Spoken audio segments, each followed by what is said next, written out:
अल्लामा इब्ने हजर अस्कलानी रहमतुल्लाह अलैह लिखते हैं कि ततारियों का जो हमला हुआ था बगदाद में, बगदाद को उन्होंने तबाह कर रखा था। ऐसा तबाह किया था कि पूरे बगदाद की सड़कें और वहां की गलियां मुसलमानों के खून से भरी हुई थी। दरिया दजला के पानी को लाल कर दिया था मुसलमानों के खून से। मुसलमानों की खोपड़ियों से मीनार बना दिए थे। इतने कत्ल जिसका शुमार नहीं होता। जखीरा जो मुसलमानों का था बड़ी बड़ी किताबों में उसको जलाकर राख कर दिया था।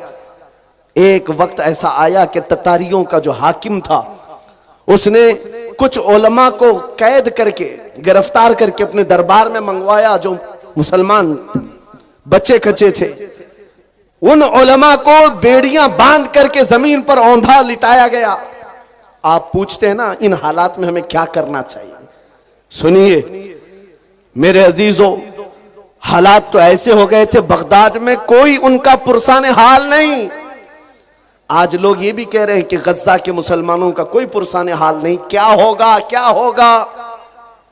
तवज्जो, उन उलमा को कैद करके बेड़ियां बांध करके जंजीरों में बादशाह अपने दरबार में औंधा लिटाया है।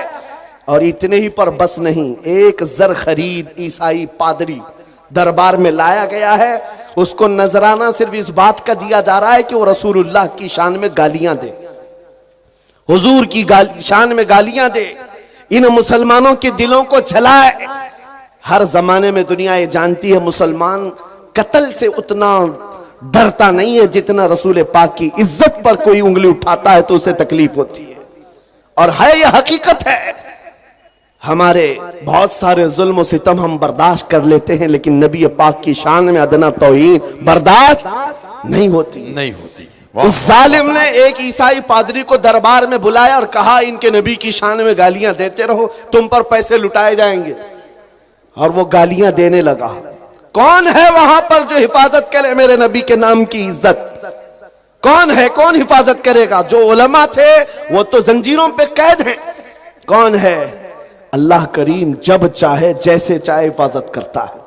दरबार में बादशाह का एक कुत्ता था जो सोने की जंजीर से कोटे पर बंधा रहता था, एक खूंटे पर बंधा रहता था।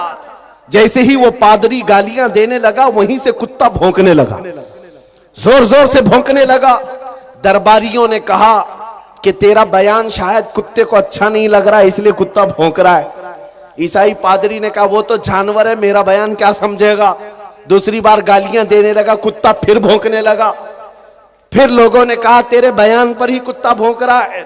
उस ईसाई पादरी ने कहा मेरे बयान पर नहीं भौंक सकता, उसे क्या खबर है। तीसरी बार जब नबी पाक की शान में हर्जा सराई शुरू किया उस कुत्ते ने जंजीर तोड़ दिया और उछल करके ऐसे दरबार में आया, उस ईसाई पादरी के सीने पर चढ़कर उसे दम सदन में चाक करके दो टुकड़ों में बदल दिया।